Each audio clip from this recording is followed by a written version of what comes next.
gente, todos bem-vindos ao Neurodiversidade Consciente. Hoje a gente vai trazer um tema muito importante, que é a validação por terceiros. E aí a gente teve que caminhar por esse aspecto.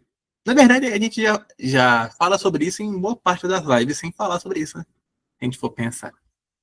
Porque muitas das vezes a gente fala de relação social, de como lidar com a gente mesmo, e isso passa indiretamente por validação por terceiros. Simone, algum complemento a partir dessa fala inicial? Quando o Rafa sugeriu o tema, eu falei assim, melhor as pessoas desistirem nessa busca infindada. Validação de terceiros, é melhor a gente se validar por nós mesmos. Como que a gente fica dependente disso, né? Boa parte das vezes. Sim. E isso não... O afeto gritando, né? Essa necessidade, né?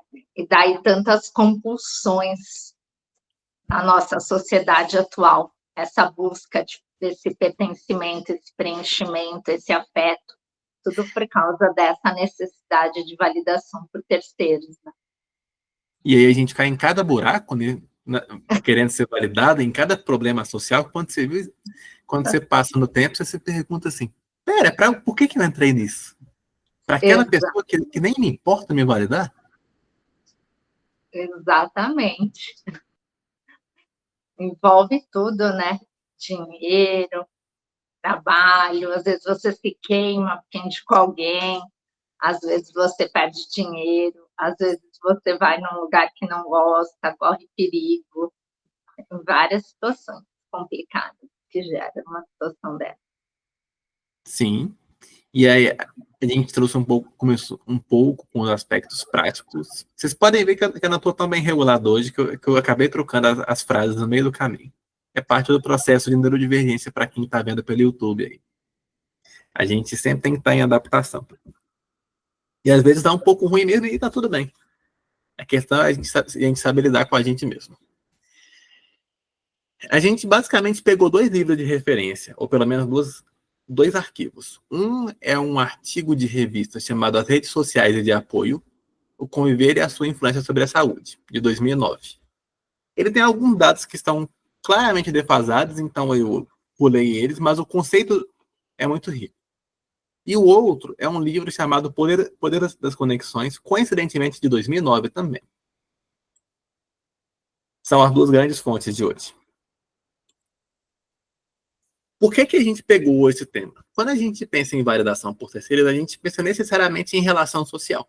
A qualidade da relação social que a gente tem vai definir boa parte das coisas que a gente faz. Porque pode ser aquela pessoa que joga a gente pro buraco, pode ser aquela pessoa que incentiva a gente. Então, até a nossa saúde mental, se a gente for pensar, está super influenciada por essa rede de apoio. Se a gente for pensar, a nossa própria existência enquanto comunidade, ela fala sobre isso. Por que estamos aqui toda quinta-feira, faça chuva ou faça sol? Tanto eu e Simone enquanto apresentadores, tanto todo mundo enquanto participante. Por que isso tem significado para nós? Não existe uma noção de obrigação, é uma noção real de pertencimento. Sendo um espaço que nos incentiva, a gente continua. Da mesma perspectiva, uma rede de apoio que te joga para baixo, você vai deixar de fazer coisas. Se a gente for buscar nas leituras sobre violência doméstica, do homem para a mulher, o que a gente vê é o homem tirando a mulher dos convívios sociais. Quanto menos rede de apoio ela tem, mais fácil ela é de dominar. Na verdade, isso com qualquer violência, né? Pensando no aspecto psicológico. Então, isso tudo quer dizer o quê? A rede social que a gente tem e a nossa rede de apoio vai implicar diretamente sobre a minha qualidade de vida ou falta dela. E aí a gente vai ter uma divisão já nesse sentido, que é a rede formal. São os profissionais que cercam a gente. Pode ser aquele advogado, dentista, médico, professor, psicólogo, terapeuta, ou qualquer outra coisa que você precisa na sua vida e que te ajuda. A falta disso é um problema. Se você precisar de um médico e não ter, você vai ter muitos problemas de qualidade de vida bastante significativos. Só que a grande questão desse tema de hoje não é da rede formal, porque a rede formal fala sobre a possibilidade de acesso mesmo. A gente está pensando aqui especialmente na informal. Quem é a informal? Família, amigos, grupos que você participa, pessoas que você está em contato diariamente. São esses contatos do cotidiano que te influenciam para uma coisa ou para outra. E aí a gente vai ter 4 campos importantes: o apoio emocional, o apoio instrumental ou material, apoio de informação e interação social positiva. Simone, alguma questão para trazer até aqui? Obrigado. Vamos trazer uma divisão já desses todos. O apoio emocional, ele diz para a gente desse incentivo mesmo. Quando a gente está mal, botam a gente para cima. E quando estamos bem, colocam mais para cima ainda. O apoio instrumental ou material é: se eu estou passando fome ou com alguma necessidade, essa pessoa vem e me ajuda. Ela me dá uma cesta básica, ela me traz algum objeto que eu preciso de alguma maneira. É bem literal, apoio instrumental ou material. Até porque, convenhamos, quem está passando fome ou passando necessidade não tem como estar bem. O apoio de informação é aquela pessoa que aconselha. Pegando de um viés bem popular, nos espaços muito carentes, quando é uma pessoa que vai na igreja, às vezes a referência para essa pessoa de informação é o pastor que vai dizer: fulano, vai no médico. Você precisa cuidar da sua saúde. Ou são as pessoas dessa comunidade que ela participa, qualquer que seja, que vão dizer que alguma coisa está certa ou errada na vida dela, para o bem ou para o mal. E uma interação social positiva, que é essa interação que te joga para frente. Simone, alguma coisa além? Eu não sei viver sem todas essas pessoas na minha vida, assim. Eu acho até muito estranho, assim, as pessoas que não querem se relacionar, né? Eu acho que é o que motiva a gente, que dá uma outra visão. Eu acredito muito em trabalho de grupo, né?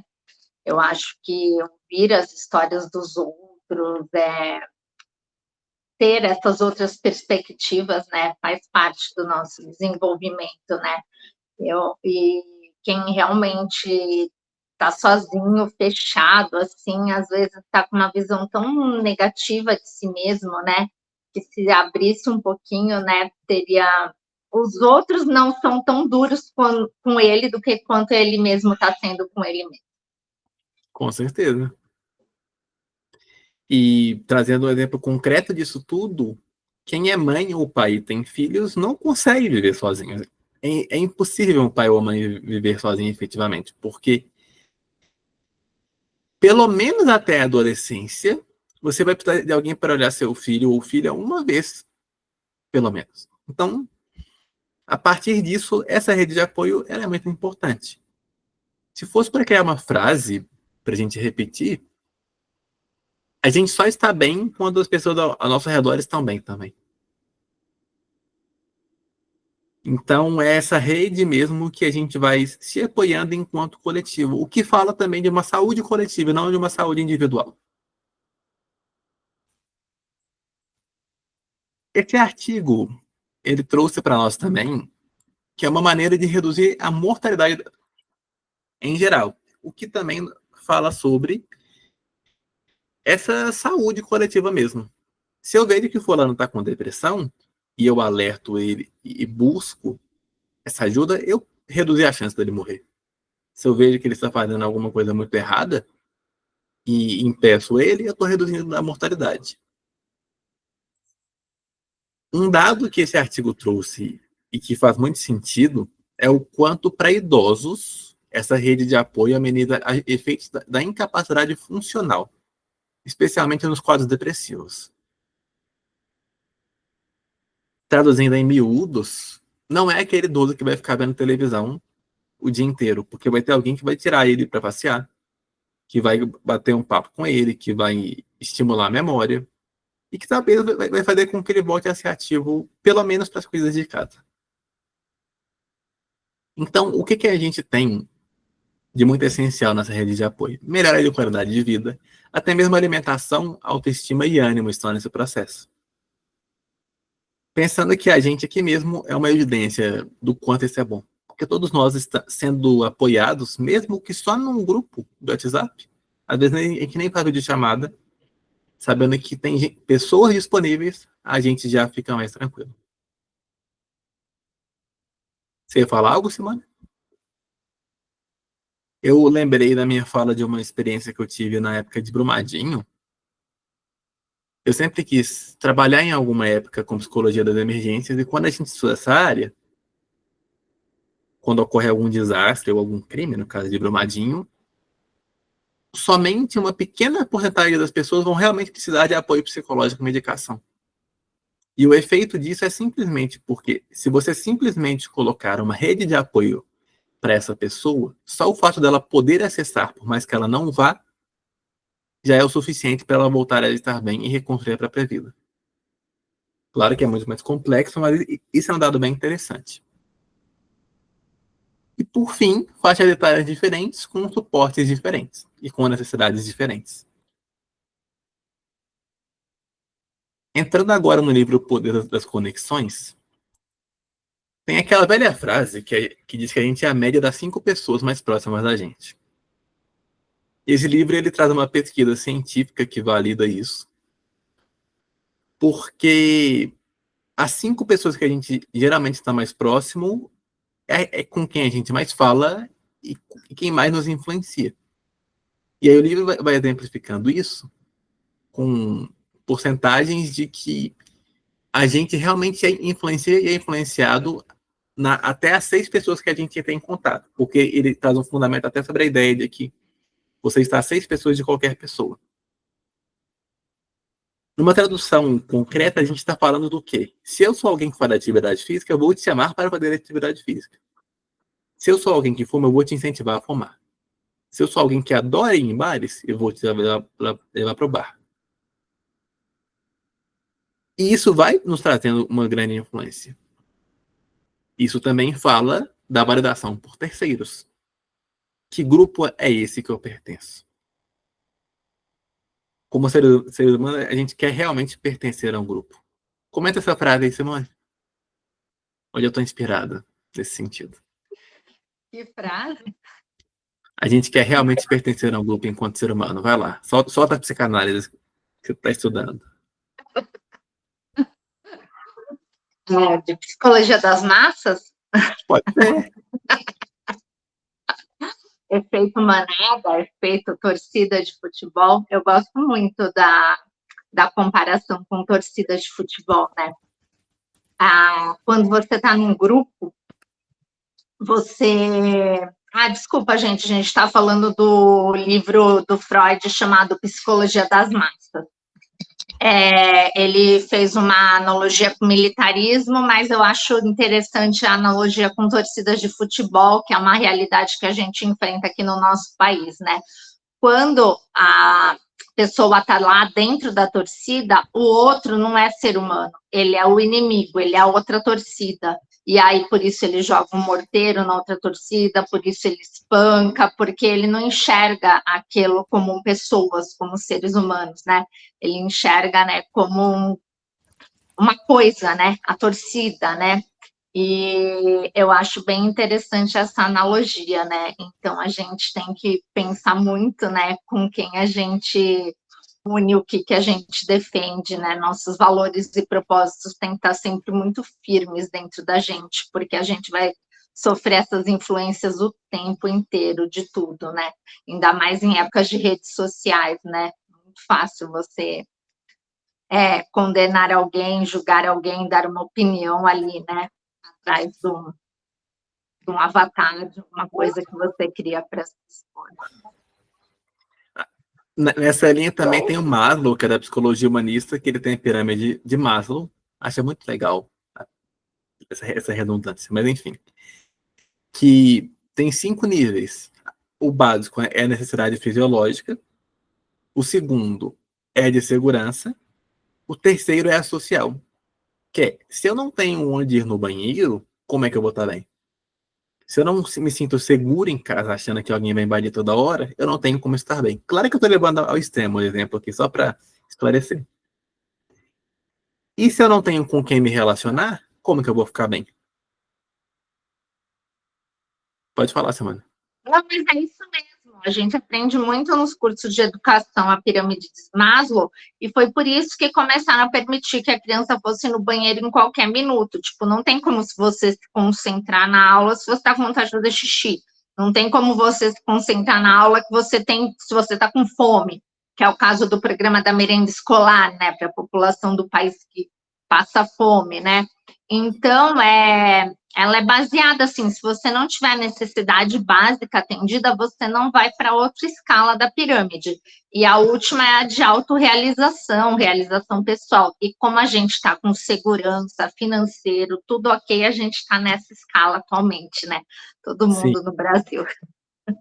Então, isso diz para nós o quanto a necessidade social ela depende de muita coisa e, ao mesmo tempo, ela faz com que muita coisa seja possível ou não de ocorrer. E, por fim, a gente precisa fazer uma relação com a neurodivergência, né? A gente está aqui falando sobre neurodivergência. E aqui é muito mais sobre a nossa própria experiência.